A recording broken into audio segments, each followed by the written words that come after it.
this is like dovetailing into what we were talking about earlier, with Lexi's video about the subscription thing. So I saw this. It's from Louis Rossmann. And I only watched part of it, so that's why I want to watch it. Mazda requires a $100 plus subscription for remote start after filing DMCA takedown for open source program.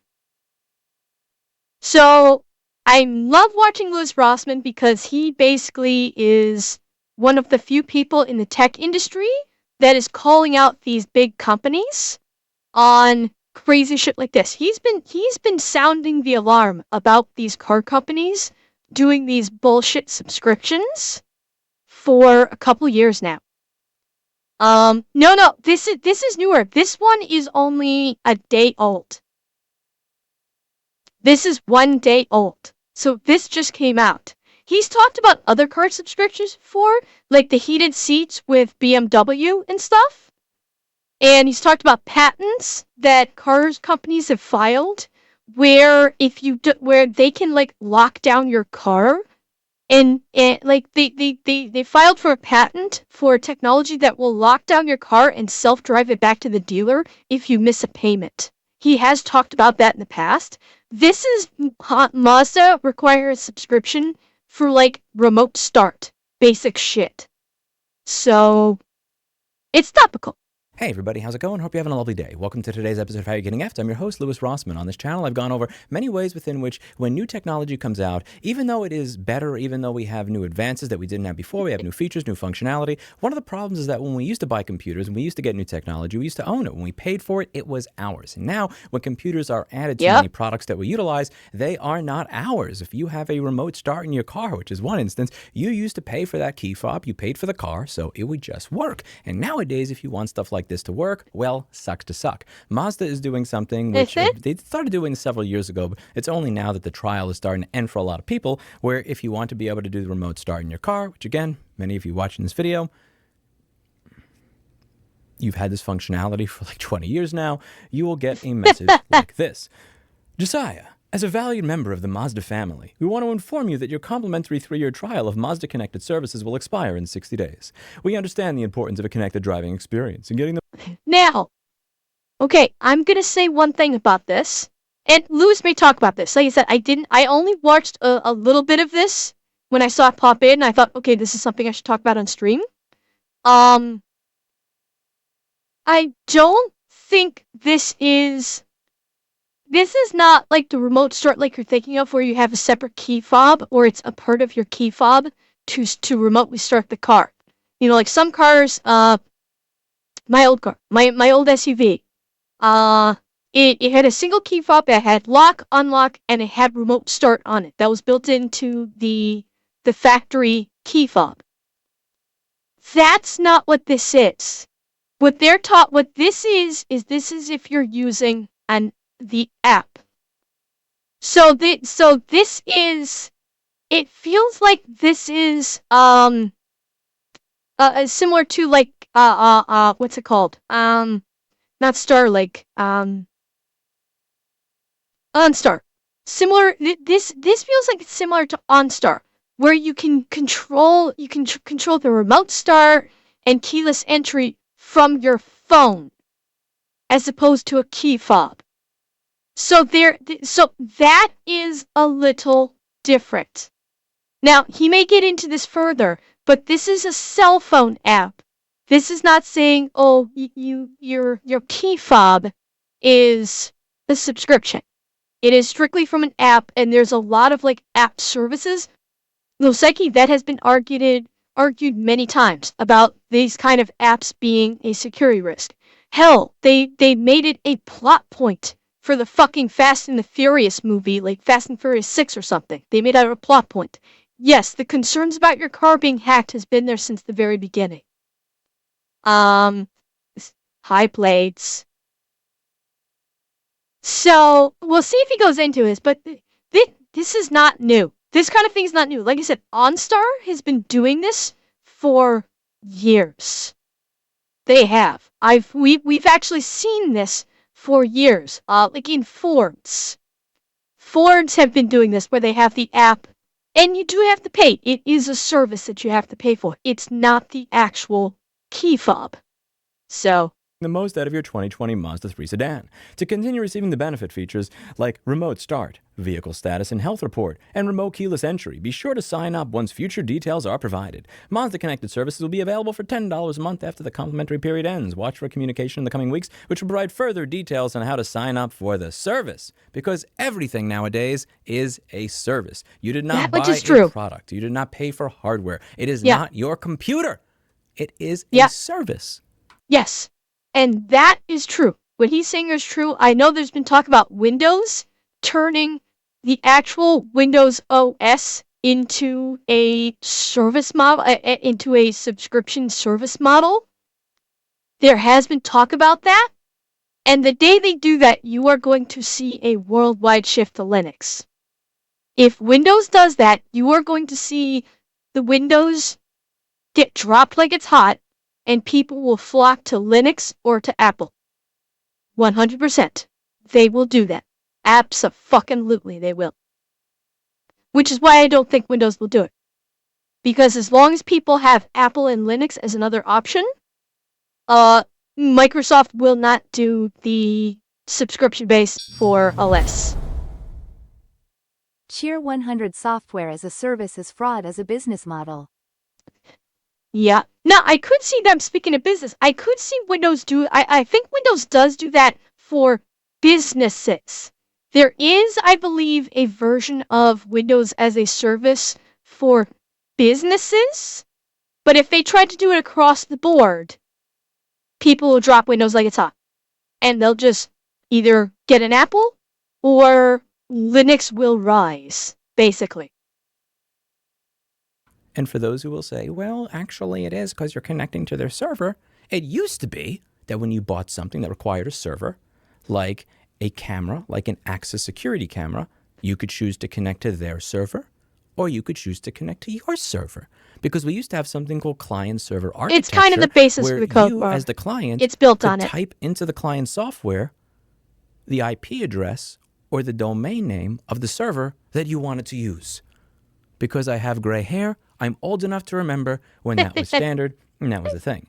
Now, it's something that they have been upfront about since 2019. But just because they're upfront about it, that don't have to be happy about it. There's many ways to deal with this that don't require that you pay a subscription. There are many ways to deal with this. For instance, my air conditioner. I could control my air conditioner from anywhere in the world using something called Home Assistant that is running on my home computer. I can adjust the temperature in my home so that before I get in, it's cool, and if I'm leaving, I can make it warmer without having to walk over to the thermostat and without having to tell somebody at home, hey, can you turn down the thermostat? I'm about to come home. Now, you may think, why does your thermostat have to connect to the internet? It doesn't! It doesn't! The thermostat is only allowed to connect to a Home Assistant virtual machine. That Home Assistant virtual machine is only allowed to connect to the thermostat and the lights that I have outside. I connect in via VPN, and that particular tunnel VPN is only allowed to connect to the Home Assistant machine. It doesn't even go on the internet, but I can control it from anywhere in the Kanito, he didn't do it. No, what you may be thinking of, he did something. He did a video on, I think it was the Ring camera, where an Amazon driver went to deliver a package to a customer's home.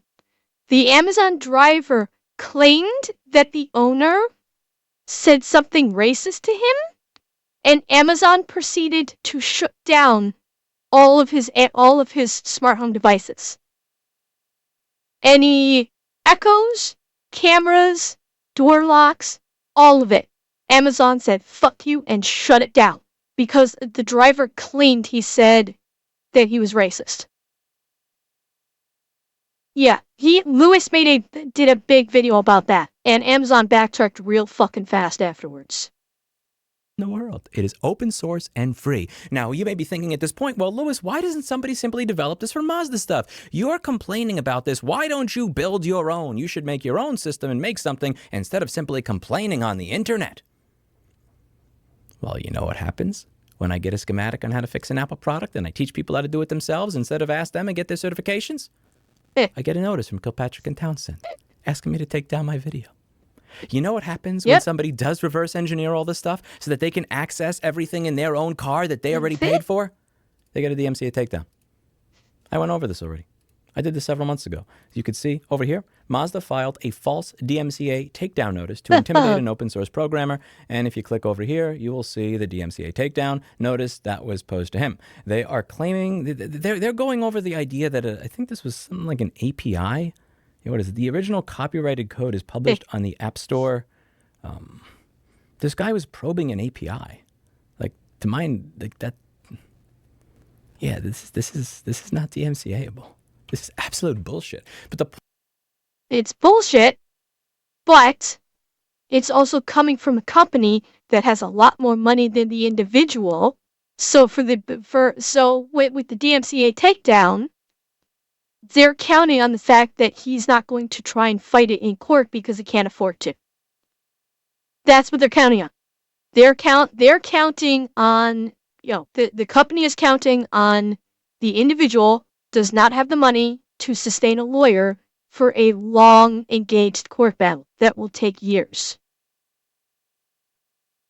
Ting, it's the small fry of the Japanese car companies, but it's still got millions of dollars in lawyers alone that the average Joe is not going to be able to fight against. point is, this guy just gave up and rolled over immediately. And I don't blame him. I'm not insulting him. If I were an open source programmer and I got like 85 cents in donations over the past 3 months, do I want to take time away from my full-time job, my family, and my hobbies to deal with Mazda lawyers for the next 2 years? Yeah. Probably not. 2 years minimum. When people decide, fuck this, I'm going to figure this out on my own. I'm going to figure out how to use the computer in my car, that computer that is being powered by a DCM fuse, that is connected to my alternator, that is connected to my battery, that is connected, that is powered by my engine with gas that I put in and I paid for from my fucking car. When I reverse engineer all this shit and figure it out so I can use what I bought and paid for, Section 1201 of the DMCA gets said, well, you can't get around the digital lock even though you paid for it.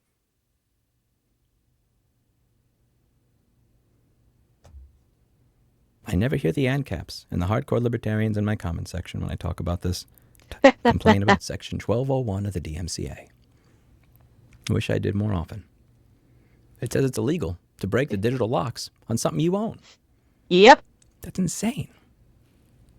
And that's the way the world's Somebody's going going. to try and get around this. And I hope they do. And if somebody gets around this and they get legal threats, I would hope the community comes to their aid. That's the only way we're going to get rid of this shit. Somebody has to stand up to it.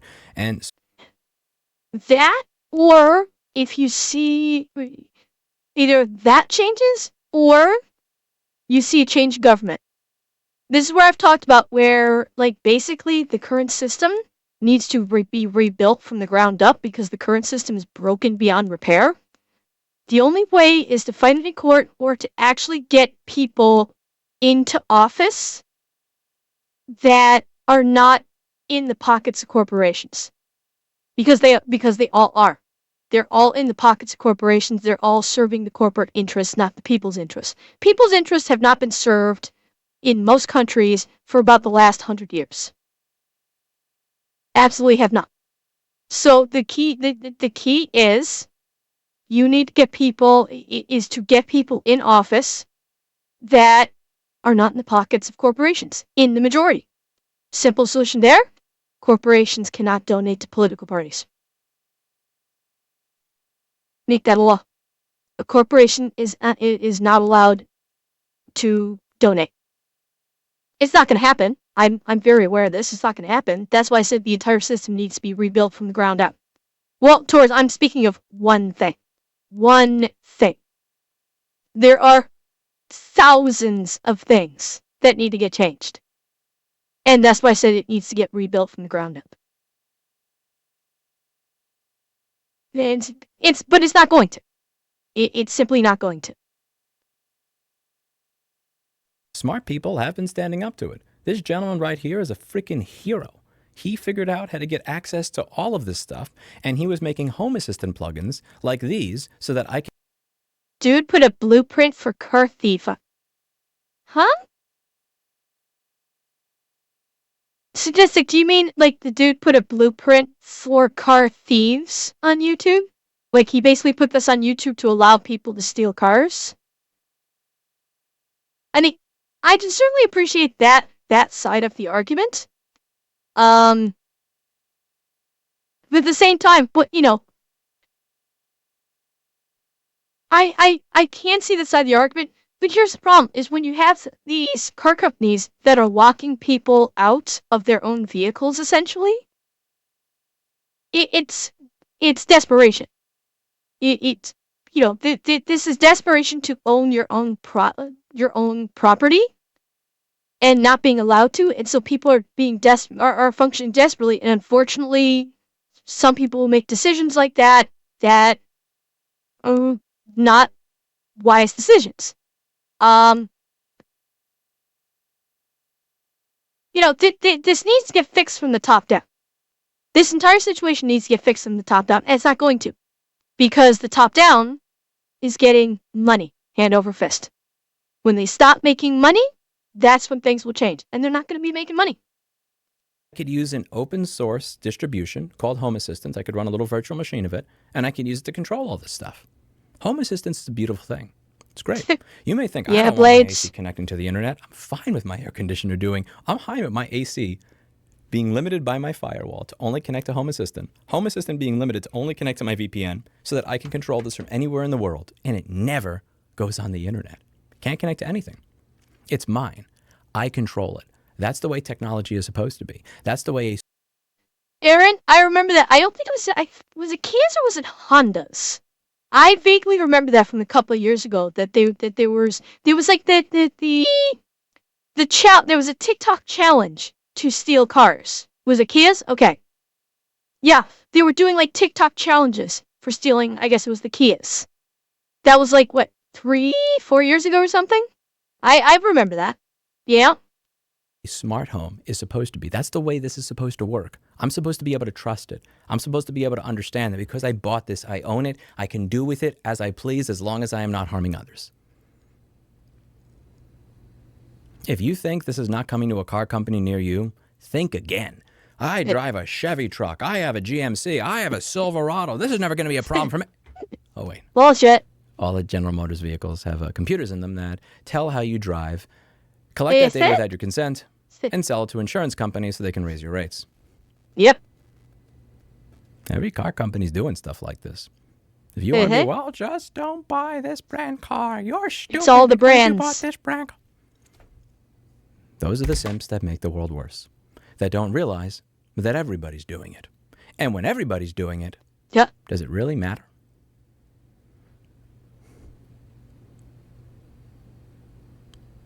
That's not anymore, Nihi. And as always, I hope you learned something. I'll see you all in the next video. Bye now. Yeah, there is no such need. There's no such thing as a quote unquote dumb car unless you get like a vintage car. There is no such thing anymore. It simply does not exist, unfortunately. It sucks. Yeah, you have to basically get you have to get like 2010 or older, and I would say even some 2010 cars would have it.